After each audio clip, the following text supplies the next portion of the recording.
അർത്ഥമില്ലാത്ത വാക്കുകളായി മതസൗഹാർദ്ദവും എക്യൂമിനിസവും മാറി. ഈ വിഷയമാണ് നിങ്ങളുടെ ശ്രദ്ധയിലേക്ക് കൊണ്ടുവരുന്നത്. ഞാൻ റിഞ്ചു അച്ഛൻ, ക്രിസ്ത്യൻ വിസ്ഡം എന്നെ യൂട്യൂബ് ചാനലിലേക്ക് എല്ലാ പ്രിയപ്പെട്ടവർക്കും സ്വാഗതം.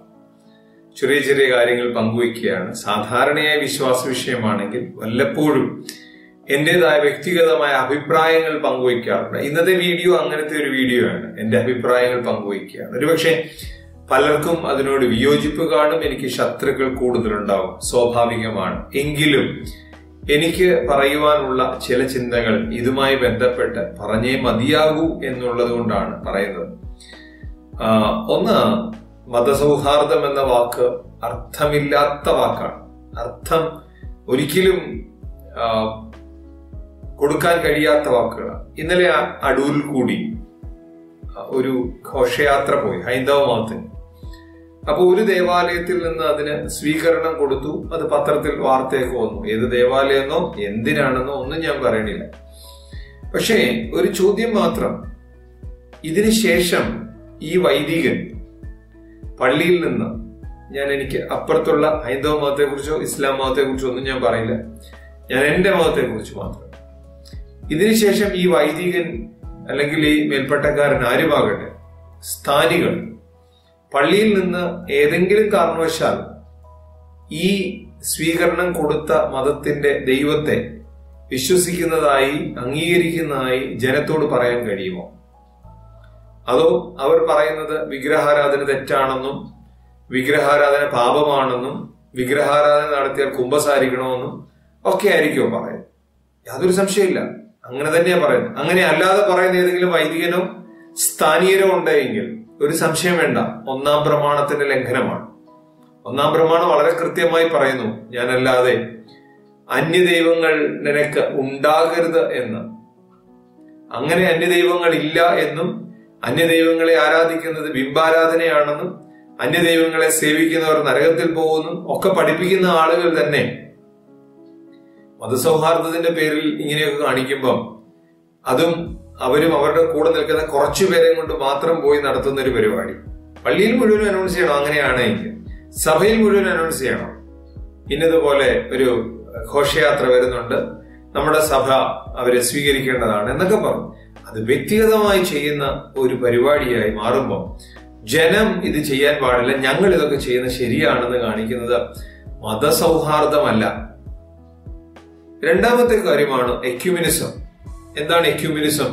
ക്രിസ്തുവിന്റെ ശരീരമായ സഭകൾ ഒന്നു ചേർന്ന് നിന്ന് ക്രിസ്തുവിന്റെ ശരീരമായ സഭകളില്ല, ക്രിസ്തുവിന്റെ ശരീരമായ സഭയേ ഉള്ളൂ. ഒറ്റക്കെട്ടായി നിൽക്കാൻ കഴിയുമോ? ഒറ്റക്കെട്ടായി നിന്നുകൊണ്ട് ആരാധിക്കാൻ കഴിയുമോ? ഇല്ല.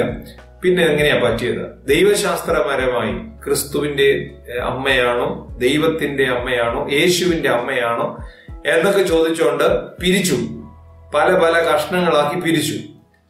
എന്നിട്ട് ഇപ്പം നേരെ തിരിച്ച് സഭ ദൈവത്തിന്റെ ശരീരമായതുകൊണ്ട് സഭകളെല്ലാം കൂടെ ഒരുമിച്ച് നിൽക്കണം എന്ന് പറഞ്ഞു. ഞാനിപ്പോഴും ഓർക്കുന്നു, ഒരു സ്ഥലത്ത് മറ്റൊരു സഭയിലാണ്, ഏത് സഭയാണെന്ന് ഞാൻ പറയുന്നു, ആ സഭയിലേക്ക് ഞങ്ങൾ അന്ന് ഷെമാശന്മാരായിട്ടിരിക്കുന്ന സമയത്ത് പോകാൻ നേരം ഞങ്ങൾക്ക് നൽകിയ നിർദ്ദേശമാണ്, അവിടെ ചെല്ലുമ്പം കൃപ നിറഞ്ഞ മറിയമേ എന്നുള്ള പ്രാർത്ഥന പ്രാർത്ഥിക്കരുത്. കാരണം ആ സഭയ്ക്ക് കൃപ നിറഞ്ഞ മറിയമേൽ വിശ്വാസമില്ല. അപ്പൊ ഞാൻ അന്നും ഇന്നും മനസ്സിൽ പറയുന്നൊരു കാര്യമുണ്ട്, അവിടെ ചെല്ലുമ്പോൾ നമുക്ക് അവരെ പ്രീതിപ്പെടുത്തണം. കൃപ നിറഞ്ഞ മറിയമ്മനെ പ്രീതിപ്പെടുത്തിയില്ലെങ്കിൽ വലിയ കുഴപ്പമില്ല, കൃപ നിറഞ്ഞ മറിയം കുറച്ചു നേരത്തേക്ക് മാറി നിൽക്കട്ടെ. ഞങ്ങൾക്ക് ഇപ്പൊ പ്രീതിപ്പെടുത്താനുള്ളത് അവരെയാണ്. അതുകൊണ്ട് അവരെ നമുക്ക് പ്രീതിപ്പെടുത്തണം. കല്യാണത്തിനൊക്കെ വരുമ്പോൾ പാവപ്പെട്ട അച്ഛന്മാരോട്, മറ്റൊരു സഭയിൽ നിന്ന് വരുന്ന അച്ഛന്മാരോട് ഈ മോതിരം ഇട്ട് കൊടുക്കുന്ന വായനയൊക്കെ കൊടുക്കും. കാരണം അത് ഏതാണ്ട് പ്രസ്താവിക്കുന്ന പോലെയുള്ളൂ. അല്ലെങ്കിൽ കിരീടം വാഴ്ത്തി കഴിഞ്ഞ് മാല ഇട്ട് കൊടുക്കുമ്പോൾ ചൊല്ലുന്ന പ്രാർത്ഥന ചൊല്ലുക, അത് ഏതാണ്ട് പ്രസ്താവന പോലെയുള്ളൂ. അപ്പൊ പാവങ്ങൾ വിചാരിക്കും, അയ്യോ വിളിച്ചുകൊണ്ട് പോയി നിർത്തി വായിപ്പിച്ചാണ്.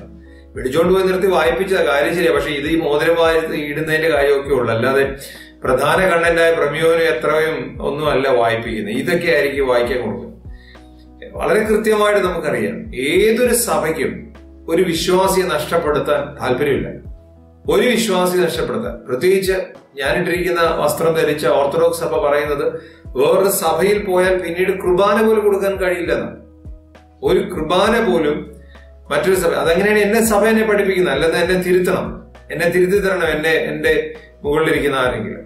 അങ്ങനെയുള്ളപ്പോൾ എന്തിനാണ് ഈ കള്ള എക്യൂമിനിസം എന്നുള്ള വാക്കും ഒരു പരിധിയിൽ കൂടുതൽ? എക്യൂമിനിസം ഒക്കെ ആവശ്യമാണ്, മതസൗഹാർദ്ദം ഒക്കെ ആവശ്യമാണ്. എങ്ങനെയാണ് ആ മതങ്ങളെ ആ മതങ്ങളുടെ ഇഷ്ടത്തിനനുസരിച്ച് ആരാധിക്കാൻ വിടണം. അവര് ഇത് നടത്തുമ്പോൾ അതിന് നേരെ എതിർവശം കൊണ്ടുവച്ചിട്ട് വലിയ സൗണ്ടിൽ പരിപാടി നടത്തുന്നതിന് പറയുന്ന പേരല്ല മതസൗഹാർദ്ദം. അതിനെ അവരുടെ ഇഷ്ടത്തിനനുസരിച്ച് വിടുക. നമ്മള് ആ വഴി തടയാൻ പോകണ്ട, അവരുടെ ഘോഷയാത്ര വരുമ്പോൾ നമ്മൾ നമ്മുടേതായ പരിപാടികൾ കാണിക്കാൻ പോകണ്ട, അവരുടെ ഇഷ്ടത്തിന് നടത്തിക്കോട്ടെ. രണ്ടാമത്തെ കാര്യം, പൗലോസ് ദീമ്പാവ് പറഞ്ഞ പോലെ എനിക്കിപ്പോഴും ഓർമ്മയുണ്ട്, കണ്ണങ്കോട്ട് പള്ളിയിൽ വന്ന സമയത്ത് പൗലോസ് ദീമ്പാവ് ഞങ്ങളും കുറച്ചു പേരുന്നപ്പം ഒരു പ്രത്യേക സാഹചര്യത്തിലാണ്, ഒരു കല്യാണത്തിലാണ്, വേറൊരു സഭയിലെ തിരുമേനിയൊക്കെ ഉണ്ട്. അപ്പം ആ ബാബ തിരുമേനി ഒരിക്കലും ആ തിരുമേനിക്ക് ശുശ്രൂഷയിൽ ഭാഗവാക്കാകാൻ അനുവാദം കൊടുത്തില്ല. സന്ദർഭവശാൽ പൗലോസ് തിരുമേനിയോട് ചോദിച്ചു, തിരുമേനി എന്തുകൊണ്ടായിരുന്നു ആ തിരുമേനിയുടെ? അപ്പൊ തിരുമേനി പറഞ്ഞു, എക്യൂമിനിസം ഒക്കെ പള്ളിക്ക് പുറത്ത് എക്യൂമിനിസം, പള്ളിക്കകത്ത് ആരാധനയാണ് നടക്കുന്നത്, അതിനകത്ത് എക്യൂമിനിസം അല്ല, അതിനകത്ത് ആരാധനയാണ് നടക്കുന്നത്. അതുകൊണ്ട് അതിന് എക്യൂമിനിസം ഇല്ല. തിരുമേനി വളരെ കൃത്യമായി പറയുന്ന ഒരാളായിരുന്നു. അതുകൊണ്ടാ പറഞ്ഞു, നമുക്ക് പള്ളിക്ക് പുറത്ത് ഒരുപാട് കാര്യങ്ങൾ ചെയ്യാനുണ്ട്. ഇത് നമ്മളിപ്പം വന്ന് എക്യൂമിനിസത്തിന്റെ പേരില് മുകൾ തട്ടിൽ, അത് ഞാൻ ഉൾപ്പെടുന്ന ആളുകൾക്ക് ഒരുമിച്ചിരുന്ന് മുട്ടടിക്കാനും എന്താ പറയാ കെട്ടിപ്പിടിക്കാനും അല്ലെങ്കിൽ പരസ്പരം വിളിച്ചിട്ട് പുകഴ്ത്തി പറയുക. ഞാന് മറ്റൊരു സഭയിലെ വൈദികനെ വിളിച്ചിരുത്തി എന്റെ വേദിയിലിരുത്തി ഭയങ്കരമായിട്ട് ഞാനങ്ങ് പുകഴ്ത്തുക അദ്ദേഹത്തെ, എക്യൂമിനിസത്തിന്റെ ഭാഗം. എന്നിട്ട് എന്നെ അവരും വിളിക്കും, അവരുടെ വേദി വെച്ച് എന്നെ അങ്ങ് പുകഴ്ത്തി പറയുക. ഇത് പാവം കേട്ടിരിക്കുന്ന ജനങ്ങൾ വിചാരിക്കണത് ഭയങ്കര എക്യൂമിനിസമാണ്. ഒന്നുമല്ല, വളരെ കൃത്യമായ ബോധ്യമുണ്ട്. ഒരു കുഞ്ഞാടിനെ പോലും, ഓർത്തഡോക്സ് സഭയിലെ ഒരംഗത്തെ പോലും മറ്റൊരു സഭയിലേക്ക് വിടാൻ ആരും ഇഷ്ടപ്പെടുന്നില്ല. പിന്നെ എന്തിനാണ് നമ്മൾ ഈ എക്യൂമിനിസം ഒക്കെ പറയുന്നത്, അല്ലെ മതസൗഹാർദ്ദം പറയുന്നത്? കൈകോർക്കണം, നമ്മളായിരിക്കുന്ന സമൂഹത്തിന് വേണ്ടി, കൂടെയുള്ള മനുഷ്യർക്ക് വേണ്ടി, മനുഷ്യജാതിയിൽ പിറന്ന ആർക്ക് വേണ്ടി കൈ ഒരുമിച്ച് കോർക്കണം. എന്നിട്ട് സന്തോഷത്തോടെ ഒരുമിച്ച് പ്രവർത്തിക്കണം. അവനവന്റെ ദൈവത്തിൽ വിശ്വസിക്കുകയും അവനവന്റെ വിശ്വാസം നിന്നുകൊണ്ട് പ്രാർത്ഥിക്കുകയും ചെയ്യണം. അല്ലാതെ അവരെ കാണുമ്പം കൃപ നിറഞ്ഞ പറയുമേ പ്രാർത്ഥന വേണ്ട, നമ്മൾ അവിടെ ചെല്ലുകയാണെങ്കിൽ അവർ കൃപ നിറഞ്ഞ പ്രാർത്ഥന പ്രാർത്ഥിക്കുമ്പോൾ നമ്മൾ മിണ്ടാതെ നിന്നേക്കുക, നമ്മൾ അതിനോട് എതിര് പറയാതിരിക്കുക എന്നൊക്കെ പറയുന്ന പരിപാടികളൊന്നും അല്ല. വളരെ കൃത്യമായ ബോധ്യമുണ്ട്. ഞാൻ ഇപ്പോഴും ഓർക്കുന്നു, ഒരു നല്ല കവിതയുണ്ട്. ആ കവിത ഏത് സംഘടനയുടെയാണെന്ന് പറയാൻ ഞാൻ ആഗ്രഹിക്കുന്നില്ല. അതിനകത്ത് ഇങ്ങനെയാ പറയുന്നത്: മനസ്സ് നന്നാവട്ടെ, മതം ഏതെങ്കിലും ആകട്ടെ, മാനവഹൃത്തിൻ ചില്ലയിലെല്ലാം മാൻപുകൾ വിടരട്ടെ. മതം ഏതെങ്കിലും ആകട്ടെ, നന്മയ്ക്ക് വേണ്ടി ഒരുമിച്ച് നിൽക്കാനായിട്ട് ഇടയാകട്ടെ. അതിന് തൊട്ടടുത്ത വരി വീണ്ടും പറയുന്നുണ്ട്: സത്യം ലക്ഷ്യമതാകട്ടെ, ധർമ്മം പാതയതാകട്ടെ, ഹൈന്ദവ ക്രൈസ്തവ ഇസ്ലാമികളുടെ കൈകൾ ഇണങ്ങിയിടട്ടെ. അവനവൻ വിശ്വസിക്കുന്നത് ഏത് വഴിയാകട്ടെ ആ വഴി തന്നെ മുന്നോട്ട് പോകൂ. അവനവൻ വിശ്വസിക്കുന്ന ഏത് ദൈവത്തിലാണോ അതിൽ തന്നെ മുന്നോട്ട് പോകൂ. എന്തിനാണ് ഈ കള്ളത്തരങ്ങൾ കാണിക്കുന്നത്? ജനത്തെ പറ്റിക്കാൻ വേണ്ടിയുള്ള കള്ളത്തരങ്ങൾ കാണിക്കാതെ.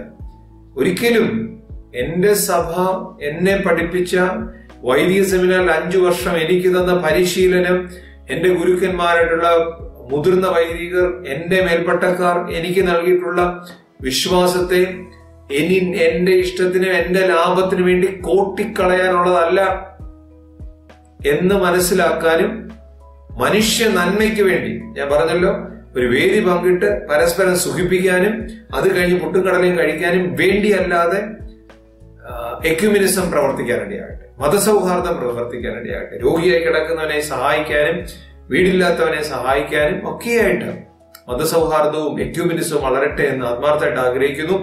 വാക്കുകളുടെ അർത്ഥമായി മുന്നോട്ട് വരാനിടയാകട്ടെ. മറ്റൊരു വിഷയമായിട്ട് വീണ്ടും കാണാം. എനിക്കറിയാം ഈ വിഷയം എല്ലാവർക്കും ഇഷ്ടപ്പെടുകയില്ല എന്ന്. ഇഷ്ടപ്പെടുന്നവർക്ക് ഇഷ്ടപ്പെടട്ടെ. എന്റെ ചിന്തകൾ പങ്കുവച്ചു എന്ന് മാത്രം. നന്ദി.